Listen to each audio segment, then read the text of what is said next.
Assalamualaikum warahmatullahi wabarakatuh.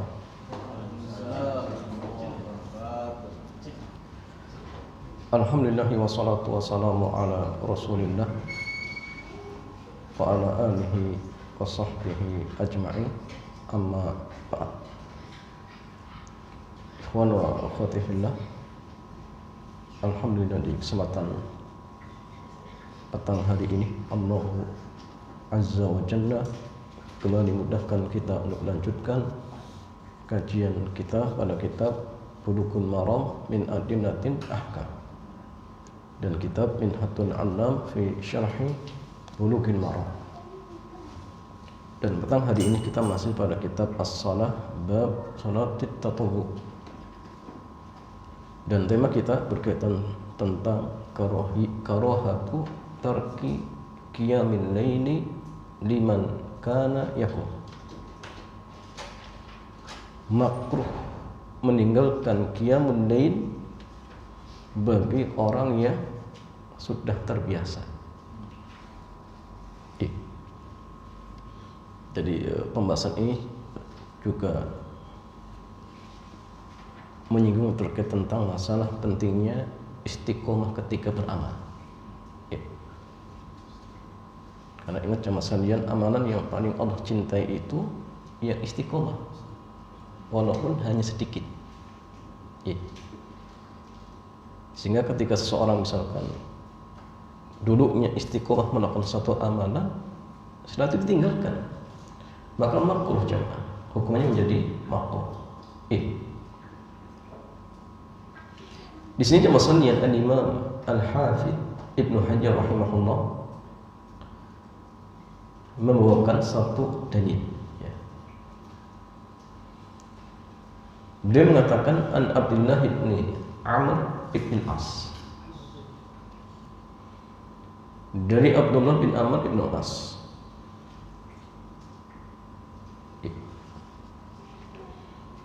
radhiyallahu taala anhuma qala, beliau mengatakan qala li Rasulullah sallallahu alaihi wasallam, kata beliau, Rasulullah pernah mengatakan kepadaku, ya Abdullah, ya Abdullah, la takun misla fulan, janganlah kau seperti si fulan, kana yakumu minal laili fa taraka qiyamal lail. Dulu ia rajin qiyamul lail, kemudian setelah itu ditinggalkan. Dia tinggalkan. Muttafaqun alaih. Hadis ini jamaah sekalian disepakati oleh Al-Imam Bukhari dan Muslim.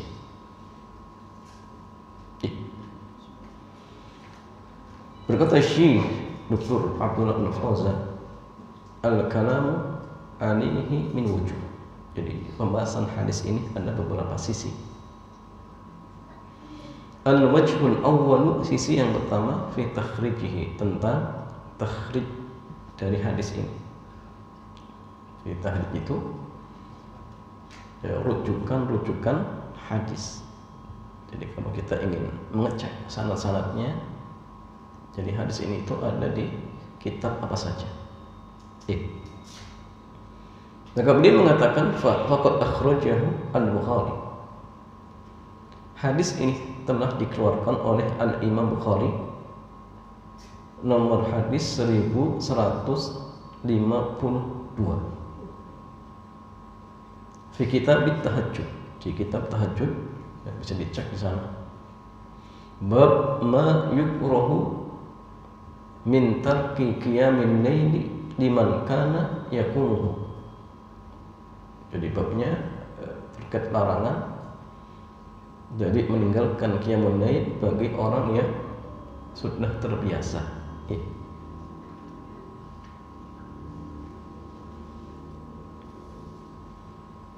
Begitu pula jamaah sekalian, wa muslimun fi kitab Isyam.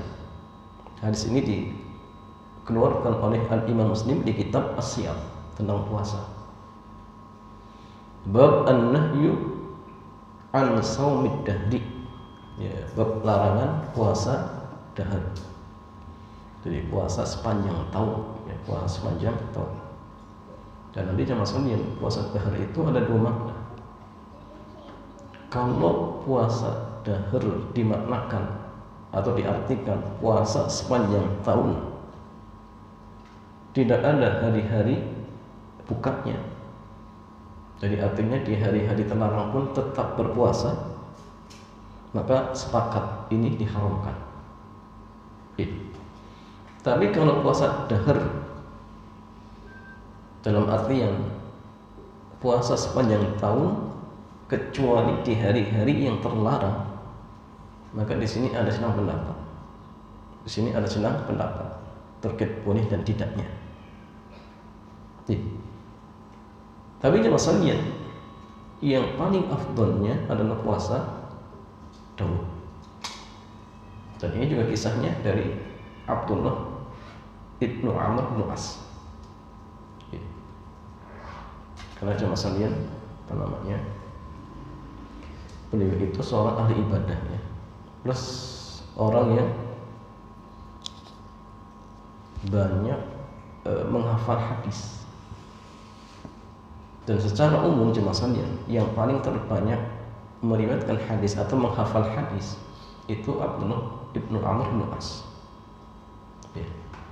Nah, cuma hadis-hadisnya tidak dibukukan, tidak banyak sampai kepada kita, dan yang banyak itu dari Abu Hurairah, ya, sehingga yang masyhur ya Abu Hurairah, tapi hakikatnya beliau tadi paling banyak meriwayatkan hadis plus ahli ibadah. Artinya maksudnya ilmu yang didapatkan diamalkan. Itulah Abdullah bin Amr bin As. Dan saking semangatnya sampai-sampai dia habiskan umurnya untuk fokus ibadah. Sehingga singkat cerita akhirnya apa? Diadukan oleh istrinya kepada Nabi. Bahwasanya beliau lebih sibuk dengan ibadahnya dan tidak peduli dengan istrinya. Akhirnya dipanggil, ya, oleh Rasulullah SAW, dan dalam sebuah hadis Nabi pun, ya, menanyakan kepadanya,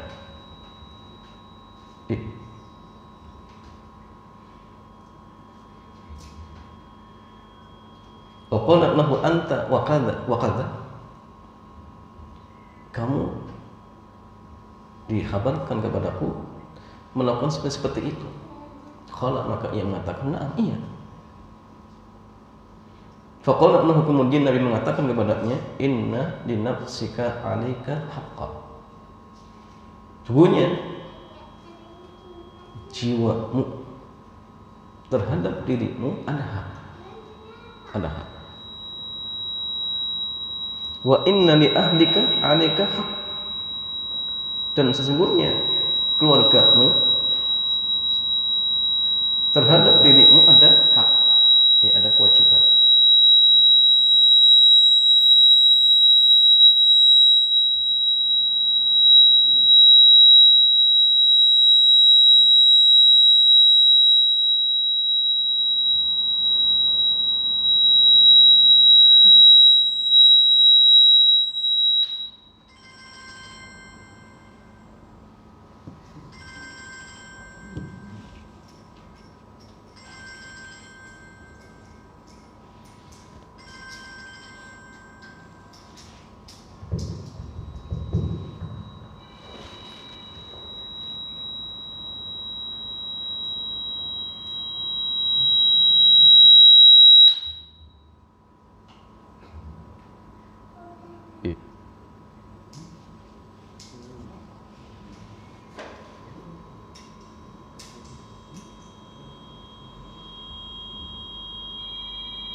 Tes.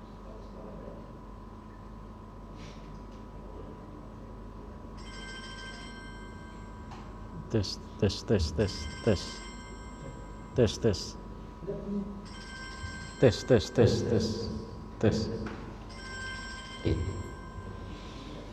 Ya, jamaah sekalian, kita lanjutkan.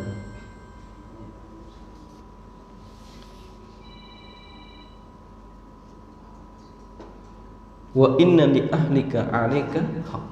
Ya, 'alaika haqqan. Sungguhnya istrimu, keluargamu terhadap dirimu ada hak.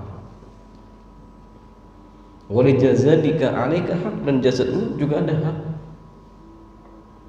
Wa li zawrika haqqan.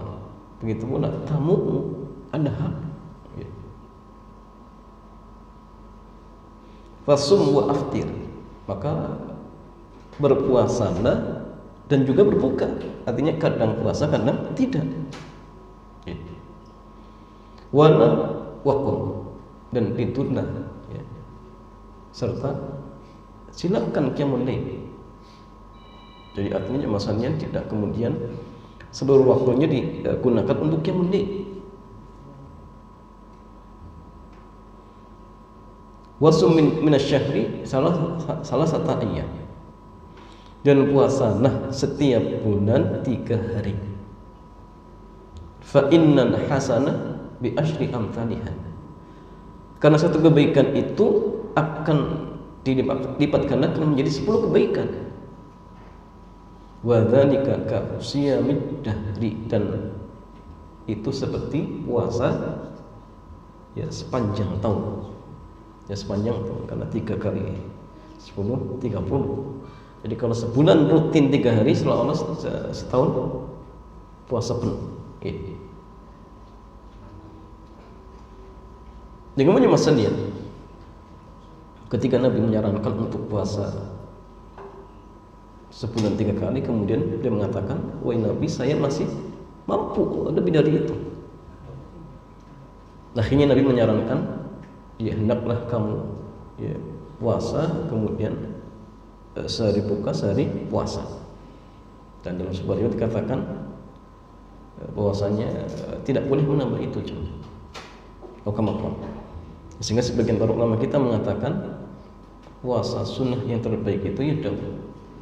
Bahkan sebagian ada yang mengatakan kalau sudah Daud maka tidak boleh menambah puasa sunnah yang lain.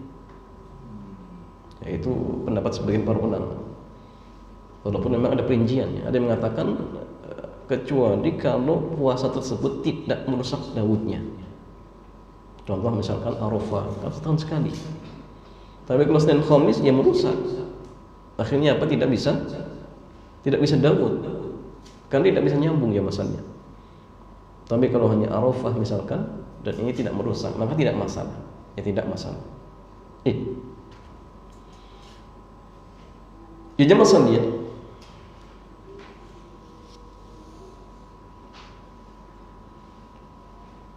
jadi hadis ini diriwayatkan oleh Imam Muslim di kitab As-Siyam bab larangan puasa dahr, nomor hadis 1159 dan nomor hadis 185. Min tariqi Al-Auza'i qala, ia mengatakan haddatsana Yahya bin Abi Katsir, telah menceritakan kepada kami Yahya bin Abi Katsir, ia mengatakan haddatsani Abu Salamah, telah mengabarkan kepadaku Abu Salamah bin Abdurrahman. Qala, ia mengatakan haddatsani Abdullah ibnu Amr ibnu As, telah menceritakan kepadaku Abdullah bin Amr ibnu As bihi marfu'an. Jadi hadis ini marfu' ya, sampai ke Rasulullah sallallahu alaihi wasallam. Kemudian masalah sisi yang kedua, al-wajhu tsani, sisi yang kedua. Hadzal hadis fihi al-hathu ala qiyamil laili wat targhibi fihi. Hadis ini di dalamnya ada anjuran untuk qiyamul lail dan ya motivasi ya, untuk mengerjakannya. Wa wasiyatul insan bi anna yatashabbah bi ahlil kasali alladzi yazhaduna fil qurabi wal a'mali salihah. Dan di dalam hadis ini ada wasiat bagi manusia agar tidak tasyabbuh menyerupai orang-orang yang malas, ya, yang tidak mengerjakan apa? Amalan-amalan yang bisa mendekatkan dirinya kepada Allah, dan tidak mengerjakan amal-amal saleh. Zuhudnya tidak butuh dengan amal saleh, tidak butuh dengan qurbat. Bal yatashabbah bi ahli jiddi wal nasyad wal amal saleh. Bahkan yang dianjurkan adalah kita agar menyerupai orang-orang yang sungguh-sungguh semangat dan orang-orang yang suka mengerjakan amal saleh. Ini apa? Anjurannya. Wa in kana qiyamul laili nafilah, walaupun qiyamul lail hukumnya sunnah, lakinnahu min a'dhamit ta'ati wa afdhalil qurbi, tetapi ia termasuk ketaatan yang paling agung dan seafdol-afdolnya ibadah, ya, seafdol-afdolnya amalan yang bisa mendekatkan seorang hamba kepada Allah Subhanahu wa taala. Maka di antara ciri dari orang-orang yang beriman itu ya qiyamul lail. Ciri dari penuntut ilmu juga sama, qiyamul lail. Ya qiyamul lail. Wa qad istadda hirsu Abdullah bin Amr radhiyallahu taala anhuma ba'da hadhihi al-wasiyah al-khairi wa aduma iqbaluhu an ibadah. Sehingga semangat dari Abdullah bin Amr bin As semakin kuat, ya, setelah adanya wasiat ini untuk melakukan kebaikan-kebaikan, ya, al-khair, berbagai macam kebaikan. Wa agama iqbaluhu ala ibadah, dan semangat untuk mengerjakan ibadahnya sangat besar, seperti itu jemaah. Fasara yusalli kathan, sehingga ia pun banyak melakukan salat, ya, terutama salat sunnah, ya. Wa tahajjud katsiran, dan banyak melakukan tahajud. Hatta innahu kana la yanamu layl, sampai ia tidak tidur ketika di malam hari. Kenapa? Sibuk ibadah. Fa awsahu an-nabiy sallallahu alaihi wasallam bil iktisad, maka Rasul pun memberikan wasiat kepadanya untuk iktisad, ya, sederhana. Jangan terlalu tasyaddud. Tasyaddud itu ya memberatkan diri, jangan. Wa qala lahu, dan Nabi mengatakan kepadanya, alam ukhbar annaka tasum wa la tuftir. Saya telah dikabarkan bahwa engkau itu puasa terus dan tidak pernah berbuka. Maksudnya puasa dahar. Wa tusalli wa la tanam, dan kau sholat sepanjang malam, enggak tidur sama sekali.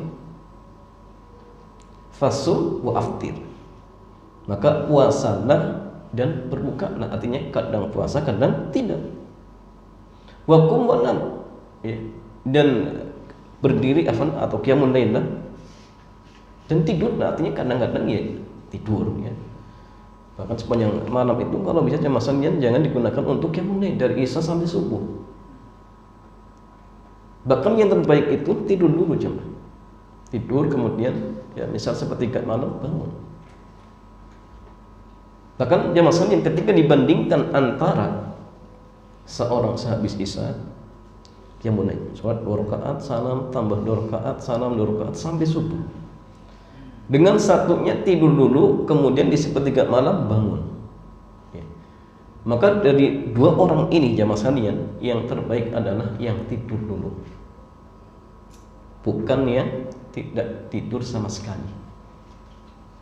Sehingga ini juga menunjukkan bahwasannya besar dan tidaknya pahala dari suatu amal ibadah itu bukan hanya bermodalkan semangat, tetapi harus berlandaskan dalil. Dalil mengatakan yang afdol tidur dulu, berarti tidur. Dan ini juga menunjukkan bahwasanya amalan yang berat belum tentu pahalanya lebih besar daripada amalan yang ringan. Contoh, ketika kita safar, zuhurnya tetap 4, dengan satunya cuma 2 rakaat dikosor, lebih ringkas. Mana yang lebih besar pahalanya? Jelas yang mengerjakan 2 rakaat lebih besar pahalanya daripada yang 4 rakaat.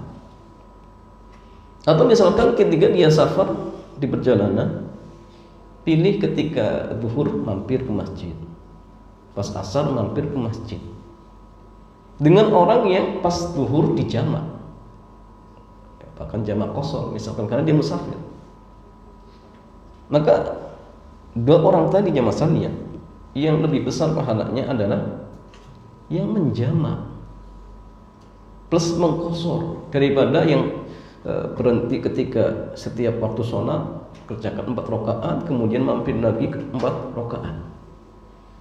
Kalau secara akal-akalan, oh kayaknya lebih besar yang tadi, tapi dalil tidak seperti itu. Ya. Dalil tidak seperti itu. Karena Nabi Muhammad yang ketika beliau diberikan 2 pilihan, satu ringan, satu berat, maka Nabi memilih yang ringan, bukan yang berat. Itu Rasulullah. Ya, maka sama ya ketika qiyamul lail, maka yang terbaik adalah tidur dulu, nanti baru bangun. Kemudian masalahnya, kemudian Nabi mengingatkan fa inna li ainaika alaika haqqan, karena kedua matamu memiliki hak. Wa inna li nafsika wa ahlika haqqan, dan sungguhnya jiwamu dan keluargamu juga memiliki hak. Ya. Tidak kemudian fokus ibadah, akhirnya perkara-perkara yang lain ditinggalkan, itu keliru. Ya. Makanya orang-orang yang Allah cintai itu tidak orang yang hanya fokus di masjid kemudian ibadah tanpa berusaha, bukan. Tapi orang yang artinya waktunya ibadah ya ibadah, waktunya bekerja ya bekerja, itu yang Allah cintai jemaah. Itu yang Allah cintai. Artinya dia menempatkan sesuatu pada tempatnya. Itu yang lebih Allah cintai. Kemudian masalah al-wajhul tsalis, sisi yang ketiga. Fil hadisi dalilun ala istihbabid dawa ala maqtadahu al-mar'u min a'malil khairi wa ta'ati min ghairi tafrid.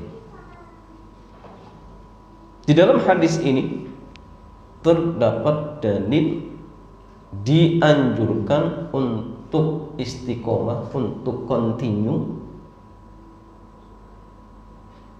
dengan sesuatu yang terbiasa dilakukan oleh seseorang dari amal-amal kebaikan, wa ta'ati, dan ketaatan, min ghairi tafrid, tanpa apa? Tanpa tasyaddud. Apa tasyaddud? Berlebih-lebihan, takalluf. Tafrid itu apa? Melampaui batas. Ifrat, meremehkan. Wa annahu la yanbaghi lil insan qat'ul ibadati, dan tidak selayaknya seseorang memutuskan suatu amal ibadah yang dalam artinya masa sudah terbiasa dilakukannya. Di anna hadza qad yush'ir bizuhdi fiha wa raghbati minha, karena hal ini akan mensyiarkan ya, mengesankan dirinya apa? Zuhud, meninggalkan amal ibadah tersebut, atau benci dengan amal ibadah tersebut. Oh, ini kan biasanya dia puasa, kok tiba-tiba ditinggalkan. Oh, jangan-jangan sekarang sudah nggak suka dengan puasanya. Jadi ada kesan seperti itu jemaah. Wa yanbaghi lil muslim an yahdharu min at-tashaddudi. Dan selayaknya bagi seorang muslim berhati-hati dari sikap tasyaddud.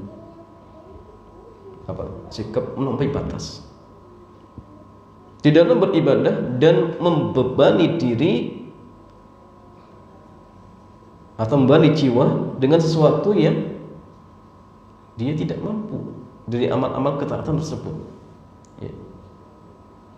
Wa man fa'ala dzalika ghalabahu dinu li kathratil a'mali wa ta'ati. Maka barang siapa yang melakukan hal tersebut, maka dia akan terkalahkan oleh agama ini. Kenapa? Karena banyak amal-amal saleh dan ketaatannya. Gak mungkin kita bisa mengerjakan seluruh berbagai macam perintah-perintah agama. Gak mungkin jemaah. Bahkan Rasulullah mengingatkan, la yushaddu dina illa qadata. Barang siapa yang berlebih-lebihan di dalam agama ini, pasti dia yang akan terkalahkan. Sehingga yang terbaik itu pertengahan. Karena kadang sebagian orang yang terlalu tasyaddud, terlalu takalluf, memberatkan diri, kadang akhirnya dia malas ibadah. Dia merasa, oh, kalau saya sholat rasanya nggak khusyuk, kok justru timbul was-was dan sebagainya. Akhirnya ujung-ujungnya ditinggalkanlah ibadah tersebut. Dan itulah misinya iblis dan bala tentaranya. Ketika utuh was-was, ketika sholat was-was, sudah takbir belumnya, oh tadi sudah baca belumnya, terus seperti itu jemaah. Jadi tujuan dia mungkin baik agar ibadahnya sempurna, tapi akhirnya dia jatuh pada tadi was-was syaitan. Sehingga hati-hati jemaah, tidak boleh kemudian berlebihan. Maka dalam beribadah itu yang penting intinya kita yakin yang kita kerjakan sudah sesuai sunnah Nabi. Kalau kemudian ada hal-hal yang keliru dan kita tidak tahu, dimaafkan. Ini syariat kita jemaah sekalian. Innallaha tajawaza an ummati anil khata wa nisyan wa mastukrihu alaih. Jadi Nabi mengatakan Allah itu memaafkan umatku karena kesalahan, karena lupa, dan karena dipaksa. Kita tidak tahu, dimaafkan, sudah selesai. Makanya selagi kita mengerjakan sholat sudah sesuai dengan sunnah Nabi, sebatas yang kita pelajari. Kok ternyata ada kekeliruan, sudah selesai. Cukup ketika baca Fatihah sekali saja, jangan kemudian diulang-ulang. Karena kalau dia terlalu fokus dalam hal-hal seperti ini, maka setan akan masuk, sehingga akhirnya sering was-was, sering ragu-ragu. Memang tujuan awalnya agar ibadahnya sempurna, ibadahnya dalam artian dikerjakan dengan cara yang baik. Tapi justru hal ini akan menjatuhkan, bahkan menghancurkan dirinya. Kenapa? Tadi tasyaddud. Sehingga dalam agama kita itu jemaah sekalian, ingat, tidak boleh tasyaddud, tidak boleh berlebihan, tapi pertengahan. Pertengahan.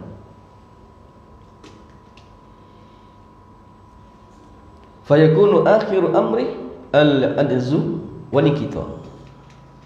Sehingga akhir perkaranya akan malas, kemudian dia tinggalkan ibadah tersebut. Di anna Allah azza wa jalla awjaba ala ibadihi wa dhaif min at-ta'ati fi waqtin duna waqtin.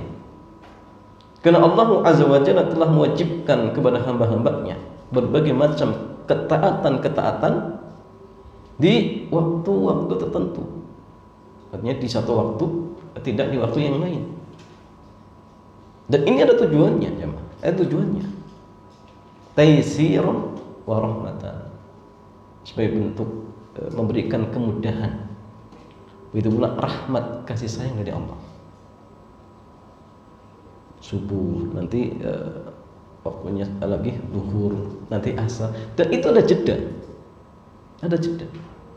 Nanti maghrib, nanti isya. Ada waktu-waktunya. Bahkan puasa pun yang diwajibkan setahun hanya 1 bulan. Ya, tidak sepanjang tahun. Bahkan haji sekali seumur hidup. Umroh juga sama. Menurut sebagian para ulama. Tidak setiap tahun. Ya, jadi jangan akhirnya kemudian justru kita membebani diri. Allah Maha tahu dengan kemampuan kita. Tapi kadang kita tidak sadar diri jamaah. Dikira ya tadi ya, ini lebih baik. Kan gini jamaah. Terjadinya penyimpangan di kalangan orang-orang sufi itu niatnya baik. Niat utamanya baik, tapi ya tadi karena tidak bermodalkan ilmu akhirnya tersesat. Bahkan naudzubillah ya, sampai buat hadis palsu untuk memberikan motivasi agar semangat ibadahnya. Dia jahil dengan ancaman Nabi. Man kadzdzaba alayya muta'ammidan fal yatabawwa maq'adahu minan nar. Ini lebih keras. Barang siapa yang berdusta atas namaku, siap-siap ya, mengambil tempat duduknya di neraka. Buat hadis palsu agar baca Qur'annya semangat, agar puasanya semangat. Tapi dia lupa dengan peringatan dari Rasulullah SAW. Inilah karena kejahilan. Nah, sehingga penting dalam beribadah itu ingat dibangun di atas dasar ilmu. Wali anna al-insan idza akhadha bil qasdi dama 'amalu. Karena seseorang ketika dia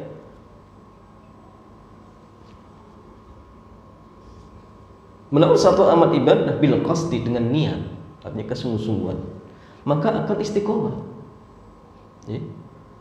Wa tamakkana min ada'il huquq kulliha, dan memungkinkan baginya untuk menegakkan hak-hak secara keseluruhan.